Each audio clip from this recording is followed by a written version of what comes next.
At the annual conference of Penguin Technology, I had intended to announce my relationship with the CEO's girlfriend in front of everyone. Her long-lost first love stood up from the audience and, with pride, said, "Grace, I can finally stand by your side openly." Grace, my girlfriend, gave no explanation. Instead, she smiled and embraced him, introducing him to everyone. "This is Oscar, who will be the chief scientist for our latest quantum computing project." The applause was thunderous, and everyone was congratulating this perfect couple. Grace noticed my emotionless face and quickly gave me a subtle glance. "Bruno, don't look like that. Do you have an issue?" I gently nodded, then threw the chief scientist's badge into the trash can right on the spot. "Of course I have an issue. Since Professor Oscar is so outstanding, why don't we just hold the wedding today and make everyone happy?" Everyone was stunned when they saw me throw away the badge. After all, over the years, I had poured my heart and soul into the quantum computing project, even to the point of developing serious health issues. But soon, it seemed everyone understood what was going on, and they all gave me thumbs up, calling me magnanimous. Only Grace Lee, standing on the stage, had a terrifyingly dark look in her eyes. In the face of her gaze, I couldn't be bothered to explain anymore. Grace despised office relationships. We had been married for 5 years, and she never mentioned it to anyone. I had asked many times to make our relationship public, but she always said that as CEO, she had to set an example. She promised that once the quantum computer project succeeded, she would tell everyone, but now she had given everything to someone else. Seeing the admiration in everyone's eyes toward Oscar, Grace finally couldn't hold back and spoke. "Bruno, what are you making a fuss about this time?" I smiled faintly and replied, "I'd rather miss 1,000 opportunities than betray one person." I had given my all, but it couldn't compete with a single word from another. I said no more and turned to leave. This success in research was the result of sleepless nights and my full dedication. It was only through leveraging all my connections that we managed to break through the core issues of quantum computing in just 3 years. I had collapsed countless times in the lab, and all of it was for her glory today.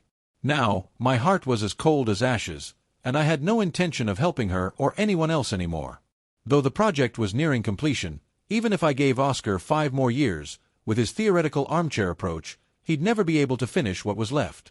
I walked to the underground parking lot and got on the small electric scooter that Grace, in her great generosity, had bought for me.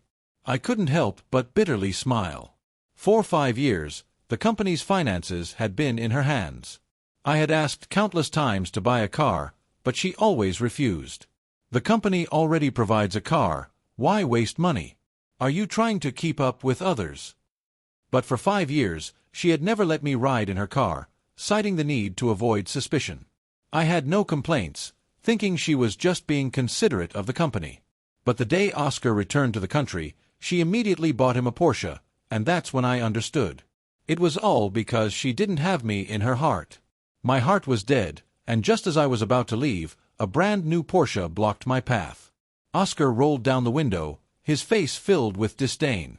"Bruno, with your pathetic appearance, do you really think Grace will acknowledge you? It's laughable."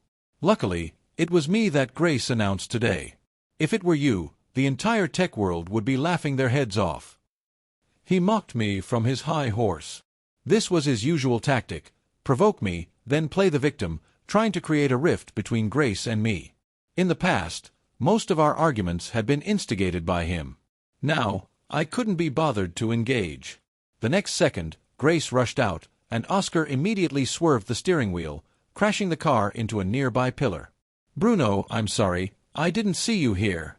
I know you're upset that I overshadowed you, but you shouldn't have blocked my way. If anything happened, I'd feel guilty for life." He quickly got out of the car, pretending to apologize. I didn't want to waste time arguing, so I tried to leave on my scooter, but Grace kicked me to the ground. "If you want to die, stay far away and stop bothering Oscar." If she had just looked at the security footage, she would know who was lying, but she refused to look. In that moment, my heart turned to ash. Oscar pretended to help me up, but I impatiently pushed him away. He immediately feigned injury and fell to the ground. It was a pathetic performance, but unfortunately, some people were easily fooled. Grace immediately slapped me without hesitation, then lovingly embraced Oscar. She drove him to the hospital, running several red lights along the way. Watching this, I couldn't help but recall the time last year when I had bled from gastric ulcers after working day and night to secure project investments. She only had her assistant send me a bottle of medicine. I bitterly smiled and picked up my electric scooter to head home. That night, Oscar updated his social media. Sometimes injury is a blessing. It's nice to have someone take care of you. The photo showed Grace feeding him, smiling warmly. I commented emotionlessly, wishing you both a lifetime of happiness. A moment later, Grace called me. I thought she would blame me for ruining the atmosphere. But instead, she spoke softly. Bruno, Oscar is just like that. Once he adjusts to the work environment, I'll make our relationship public. The title of chief scientist is just a formality. The project is still under your lead, and you're still in charge behind the scenes. I gave a cold, indifferent, hum. She had been playing this game for 5 years. Slap me once, then offer a sweet treat. I was tired of it now. Sensing my indifference, she paused for a moment before saying, I've prepared a gift for you in the drawer. Consider it compensation. Please, don't make a scene. I opened the drawer and found a beautifully wrapped gift box, clearly labeled, for Oscar. So, it was for someone else. No wonder she seemed so guilty. I didn't say anything more and hung up the phone. Too lazy to even open it, I threw the gift box into the trash. Then I took out my phone and called Mars Technology, a company that had been courting me. I've made my decision. I'll join next month. Mars Technology, as a global leader in quantum computing, had been throwing me olive branches for years. Each offer was better than the last, but I had never wavered because I wanted to stay by Grace's side. On the phone, they promised me the position of vice president of RD, along with stock options, a villa, a luxury car, and everything else. A chill ran through me. In 5 years of marriage, I had received less attention from Grace than I did from a stranger company. I remembered when she casually said she wanted to become the queen of technology, so I gave up a lifetime tenure at a prestigious foreign university and chose to start from scratch with her. Countless sleepless nights spent debugging code, countless times rushing to meetings for the project. I wore my body out. In the end, I single-handedly lifted Grace, who knew nothing about quantum computing, to the position of CEO, while I quietly stayed in the background as a technician. I gave her everything she wanted, but in the end, I had become someone else's stepping stone. From now on, I would live for myself. That night, I booked my flight and wrote my resignation letter. I also sent the final technical parameters and testing plans for the quantum computer to Grace. Now, everything between her and me was settled. While packing my bags, I came across many dusty memories: couple watches, custom coffee mugs, lab photos, a celebratory video from the first paper we published. These were all things Grace had collected little by little, but I didn't know when they had gathered dust. Probably since the day Oscar returned to the country. We used to stay up late writing code together, celebrating project breakthroughs. She used to take care of me when I was sick, and we swore to change the world together. But then came the nights she didn't come home, and Oscar's academic discussions. Even when I was hospitalized due to overwork, she never came to visit. It turned out that true love could expire. I once asked her why, but all I got in return was her disdain and impatience. We've been together so long, and you still don't get it. Oscar is a top expert in the field, of course. He should get more resources. Can't you grow up? Looking at the photo in my hand, I suddenly felt ridiculous and tossed it into the trash. My phone vibrated. It was a message from Grace. I have to accompany Oscar to an academic conference tonight. We'll celebrate our anniversary another time. I didn't reply, silently canceling the reservation for the Michelin restaurant and the custom projection confession. In the past, she would just cancel on me without notice, but this time, at least she told me in advance. Bored, I scrolled through videos, and the top trending topic was female CEO and scientist stroll under the moon, with a picture of Grace walking hand in hand with Oscar on campus. The comments were full of well wishes, and I absent-mindedly gave it a like. After a shower, I went to a bar to relax, and also to meet with a lawyer to draft a divorce agreement. When I came home in the early morning, I saw Grace standing at the door with a dark expression. So now you're learning to stay out all night. I yawned, a bit surprised. She didn't spend the night out. In the past, whenever it involved an academic event with Oscar, she would never leave his side, almost as if she needed to be with him 24/7. I ignored her and walked toward the bedroom, but she grabbed my arm. After all these years of marriage, now you're learning to go to bars.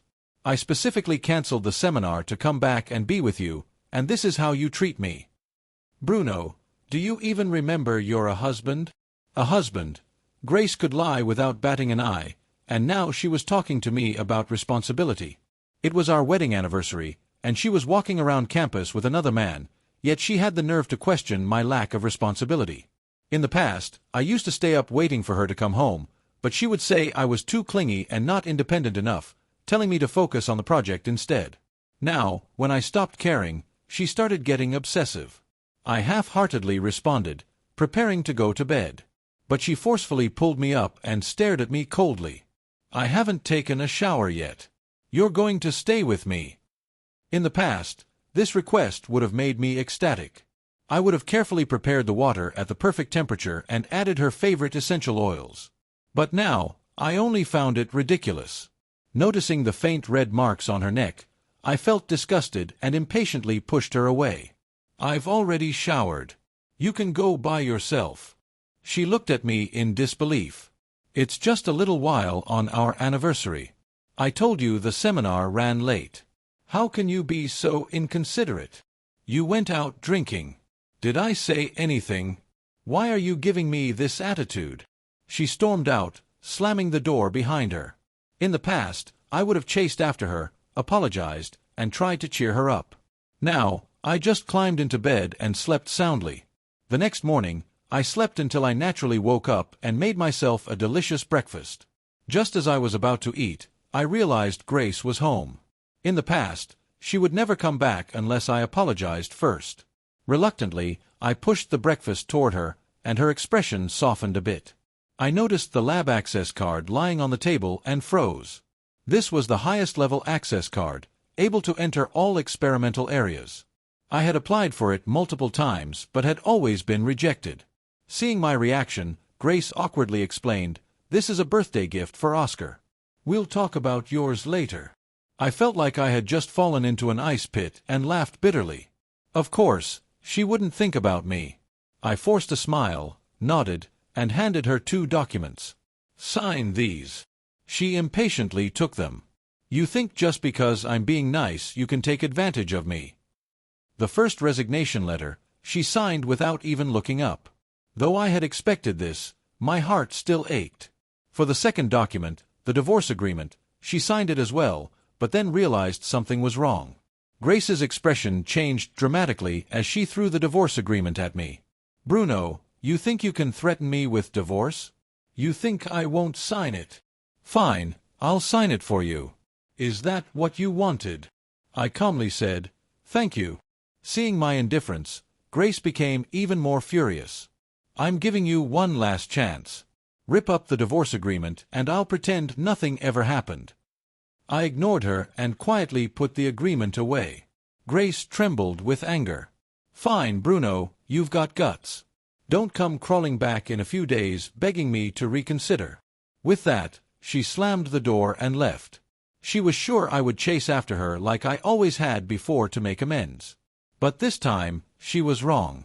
I shrugged and rode my e-bike to the lab to collect my personal belongings. As I arrived downstairs, I saw the research building surrounded by reporters and crowds. After asking around, I learned that Oscar, in an attempt to rush a paper for publication, had skipped the final safety tests and launched the quantum computer. As a result, several financial institutions' data systems crashed, causing massive losses. It seemed they never bothered to read the testing plan I sent. This was the result of their own reckless actions. But it was no longer my concern. Oscar, surrounded by the reporters, saw me and immediately shouted, "He's the main person responsible for the project. The data security incident is his fault." I turned to leave, but Oscar blocked my way. Running away after causing a mess? It's not going to be that easy. "Bruno, do you even care about the clients who trusted our technology?" His words were full of righteous indignation, and the crowd around us was getting stirred up. "People like this fraud should be jailed. Compensate us. If you don't give us an explanation today, don't even think about leaving." Grace stood next to him, but she didn't even acknowledge my predicament. At that moment, I was utterly disillusioned. I looked at Oscar and pulled out the press conference video. At the press conference, Chairman Lee specifically said that you, Professor Oscar, were the chief scientist. Now that something went wrong, you're trying to shift the blame onto an ordinary employee. Do you think we, the workers, are just scapegoats? This immediately ignited the anger of the researchers around us. Exactly. It was clearly stated that Professor Oscar was in charge. Now that something went wrong, they want to pin it on us. Are we researchers just pushovers? In the heat of the moment, some people started digging up evidence online, and even someone called the police. Grace panicked and quickly tried to explain. Everyone, please calm down. We will give you an explanation. She then turned to me. Bruno, did you sabotage the system in the final stages because of jealousy? Could you really do something like this? I smiled but didn't speak. She became even more agitated. You need to fix the system right now, or I'll fire you.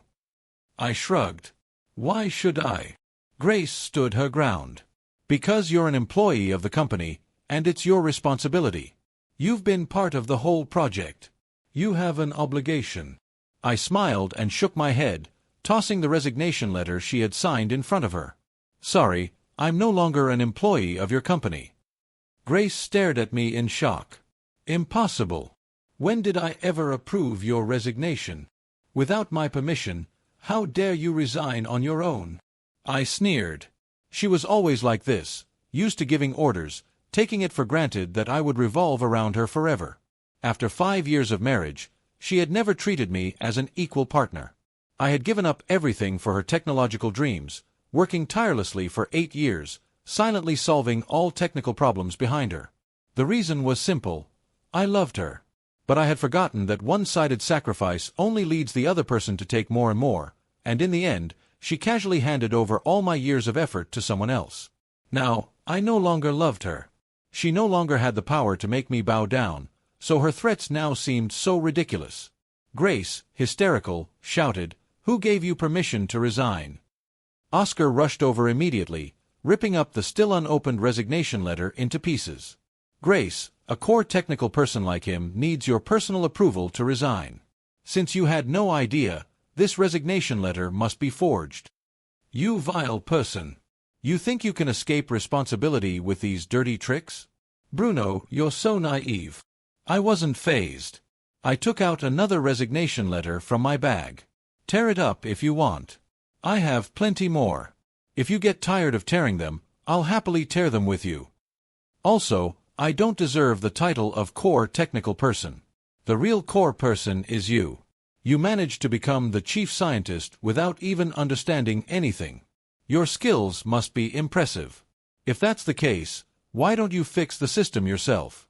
A returned PhD can't even understand basic quantum entanglement, can you? Oscar's face turned dark, obviously stung by my words. Grace, seeing her so-called genius being humiliated by me, couldn't hold back her fury and charged at me. Shut up. RD was always your responsibility. Now you're making sarcastic remarks. Do you know how hard Oscar worked to clean up your mess? Apologize to him immediately and go fix the system. I sneered. It was no surprise she was so eager to protect him. Looking at the 5 years we had been married, every time the project hit a bottleneck and people questioned it, not only did she never speak up for me, but she also publicly criticized my abilities. Yet I naively thought she was motivating me. Seeing me remain silent, Grace took another step closer. What are you waiting for? Go fix the system. I calmly showed her the resignation letter I had signed. Chairman Lee, you might want to take a good look. This is your signature from this morning. Chairman Lee is a busy person, so it's understandable that he forgets small matters like this. After all, I'm just an insignificant nobody, hardly worth remembering. Grace's face turned pale as she stared at the signature in disbelief. This can't be. Her words hung in the air as she grabbed the resignation letter from my hands and began to examine it carefully. I sneered. What's wrong, Chairman Lee? Want to rip it up too? Go ahead, I've got the original. I can print as many copies as you want. Only then did Grace have to face reality. I had no further ties with this cold-blooded laboratory. Bruno, the resignation letter you made me sign this morning was for your resignation. How has the lab wronged you? How have I wronged you? You're repaying kindness with betrayal like this. I was stunned by her shamelessness. She had the nerve to ask how she had wronged me. I was the one who built this quantum laboratory from scratch, and yet she handed over the highest-level permissions and core projects to her genius professor, refusing to give me even the most basic experimental rights. How could she ask me where she had wronged me? I remembered questioning her when she made that decision. She said the lab was our joint effort, our mutual asset, and it wouldn't matter whose hands it was in. But she never once considered whether, as joint partners, it was necessary to consult me on such decisions. She never did. Grace had never considered me as her equal. To her, I had always been the subservient one. Repaying kindness with betrayal. How much have I sacrificed for this lab? Do you even know? Even if you're too busy to care about someone like me, just ask anyone in the lab. Anyone, even the cleaning lady. Ask them what I've given. I've sacrificed my health, and what did you give me in return? At the press conference, in front of everyone, you handed over 8 years of my hard work to someone else. Grace panicked. I didn't do that. Oscar is a top-tier expert. How is it better for the lab if he leads the project? Why can't you just be magnanimous? I raised my hands in mock surrender. I'm not magnanimous enough. Didn't I just step aside and give your genius professor a place? What, still not satisfied? Grace shook with rage. You're making excuses. Since it was your project, you should see it through to the end. I laughed scornfully. Professor Oscar, isn't he a returned PhD with extensive knowledge? Can't he even fix this minor system glitch? I'm giving him the opportunity to show off his talents, and now he's blaming me. Oscar's face turned red, and the people around us began whispering. Colleagues shot him disdainful looks, and some even began to quietly mock him. His fragile pride couldn't take it. He quickly adopted a pitiful expression and said to Grace, "Grace, it's okay. If Bruno doesn't want to, I can handle it." Grace looked at him with sympathy. "Oscar, I know you're capable, but this is Bruno's responsibility. Why should you bear the burden?" She then turned to me, her voice icy. "Bruno, I'm giving you one last chance. Fix the system, or leave. Or else." At this point, she hesitated. I didn't care and asked, "Or else what?" Grace took a deep breath. "Or else, I'll divorce you." With her words, everyone in the room was stunned. What? Chairman Lee and Bruno are married. Oh my God, I had no idea after all these years. This is shocking. It was laughable. After 5 years of marriage, no one had known until the moment of divorce. I always wondered why Bruno always kept quiet. Turns out it's because of this. If I were him, I wouldn't have tolerated it either. My wife, giving my hard work to some young pretty boy. Exactly. Working overtime on experiments, only for someone else to take all the credit. Who could stand that? This lab is a joke. I don't want to work here anymore. While the crowd was shocked, their emotions were also growing increasingly agitated. Many of the old employees had worked their way up alongside me and were already dissatisfied with Grace's behavior. Now that they knew our relationship, their anger was only intensified, and many researchers immediately tendered their resignations. But Grace clearly didn't care about that anymore. She took a step toward me. "Bruno, this is your last chance. Don't say I didn't warn you." I gave her a mocking smile. "Chairman Lee, did you forget something? You already signed the divorce agreement this morning. Now you're using divorce to threaten me. Doesn't that seem a bit ridiculous?" Grace's face turned pale. "Bruno, don't push your luck. I'll pretend this morning never happened. If you go fix the system now, we're still married." As soon as she said that, the colleagues around us couldn't hold back anymore. "Bruno, don't be foolish. A woman like that isn't worth it." Grace immediately pointed at the researcher who spoke. "You won't be coming to work tomorrow." The researcher sneered. "If it weren't for Bruno secretly giving us bonuses and bringing us onto projects, I would have left a long time ago. working myself to the bone for just over 10,000 a month, and I have to put up with your attitude. A PhD who doesn't even understand quantum entanglement is telling us what to do. I've had enough." As soon as he finished, other researchers also began handing in their resignations, including several key technical members. Grace was stunned, and it took her a while to snap back to reality, panic creeping into her voice. Anyone who resigns won't get a single penny in compensation." At those words, the crowd burst into laughter. "What difference does it make whether you pay us or not?" Grace became even angrier. "If you all resign now, you'll be held responsible for the system failure." At this, the anger of the crowd reached its peak. "Responsible? Let me tell you, the last bit of debugging work could have been done by anyone here. But someone had to act all high and mighty."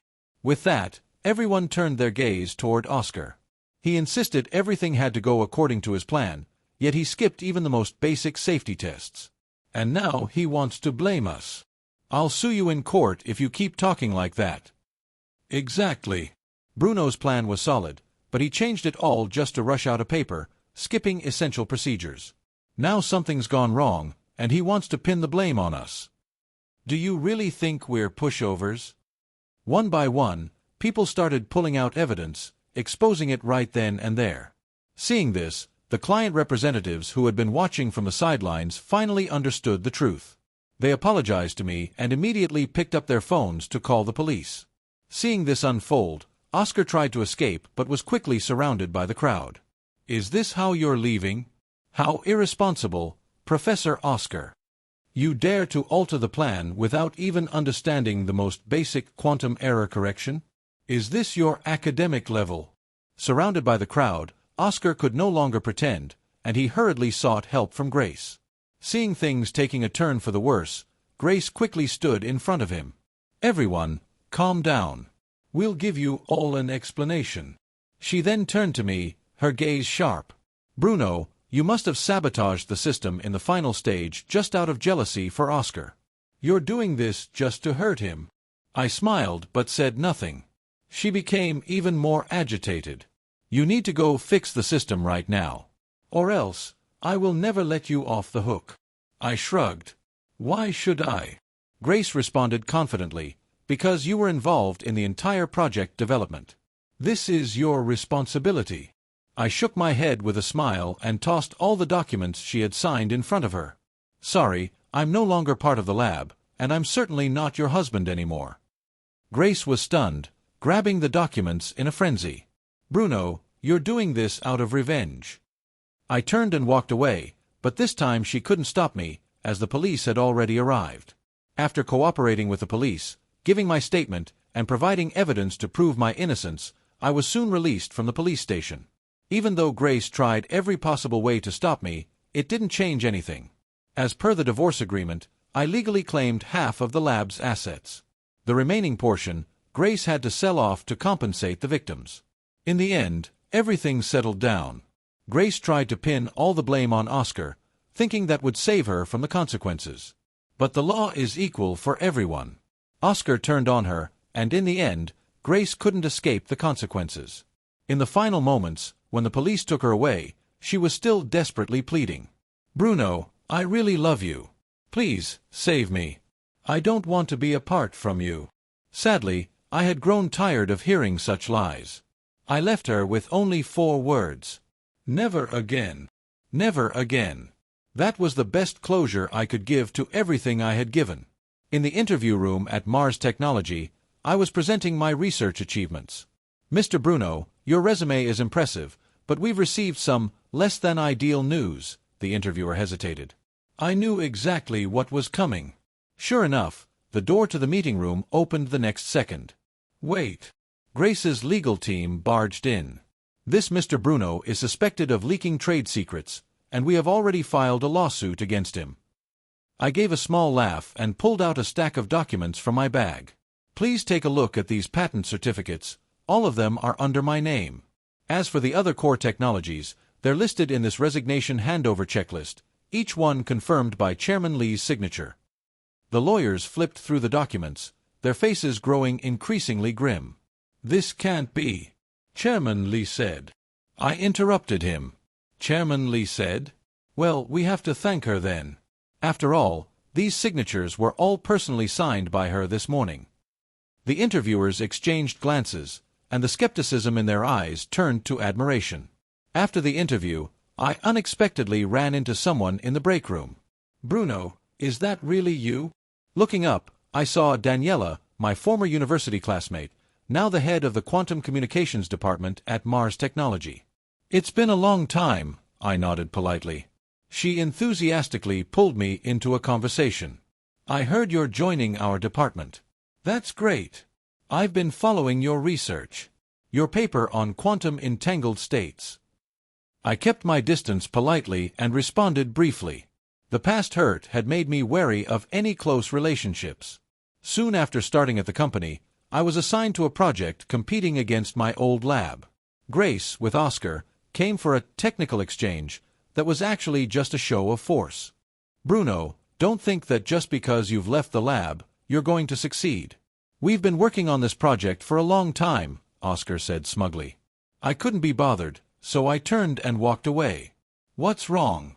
"Afraid to take on the challenge," Grace called from behind. I didn't look back. "Let's wait for the results." 3 months later, our technical proposal completely crushed theirs in the evaluation. Watching Grace's sour expression on the news, I felt no sense of satisfaction. Just then, Daniela came over with a cup of coffee. "What are you looking at?" "Nothing." I turned off the news. She gave me a thoughtful look. "Do you know what I admire most about you?" I looked at her, confused. "You never care about other people's opinions.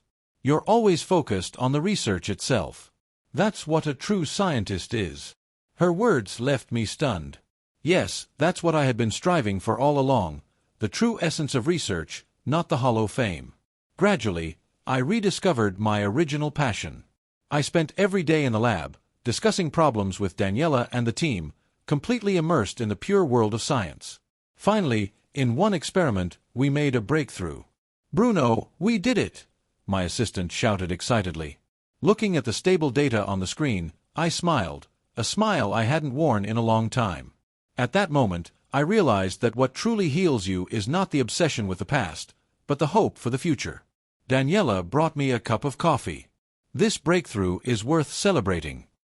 I took the coffee from her, and for the first time, I didn't find the new environment so hard to accept.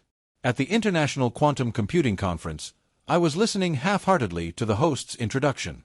Next, we have Dr. Lisa from MIT, who will share with us the latest applications of quantum computing in the financial sector.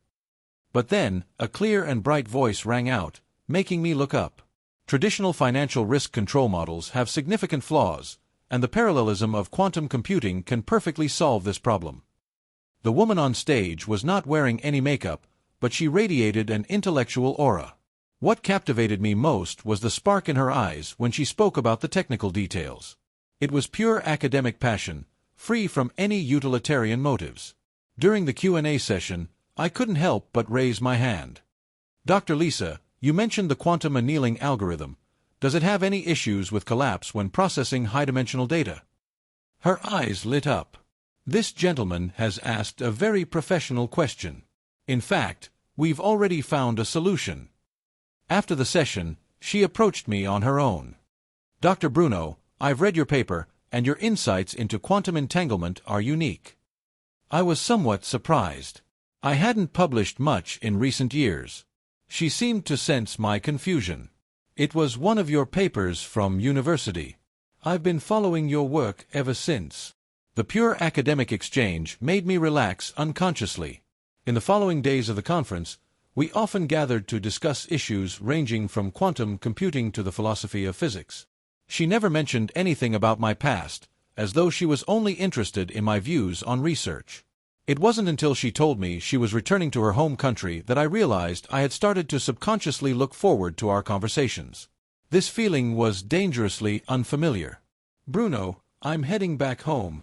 Before she left, she invited me for coffee. "Good luck on your journey," I replied, pretending to be calm. She smiled. "Do you know what I admire most about you?" "Your talent," I joked. "No," she said seriously. It's your sincerity. Despite everything you've been through, your love for research has never changed. That kind of purity is rare. I was stunned. It seemed she knew everything. You investigated me? I asked. No, she replied softly. It's just that the academic circle is small. Then she added, but I prefer to trust my own judgment. Her words touched something deep within me. 2 months later, she returned to work in her home country. Our relationship blossomed naturally, with no forced effort. I like the way you focus, she said, and I like your honesty. Even knowing my past. Your past shaped who you are today, she said, looking at me earnestly. And I only care about the person you are now. At that moment, I suddenly understood. True healing doesn't come from forgetting the pain, but from meeting someone who understands you. She didn't need me to be perfect, nor did she care about my past. She simply stood by my side quietly, making me believe again that pure feelings truly exist in this world. Turns out letting go of the past is that simple. You only need to meet someone who makes you willing to start over.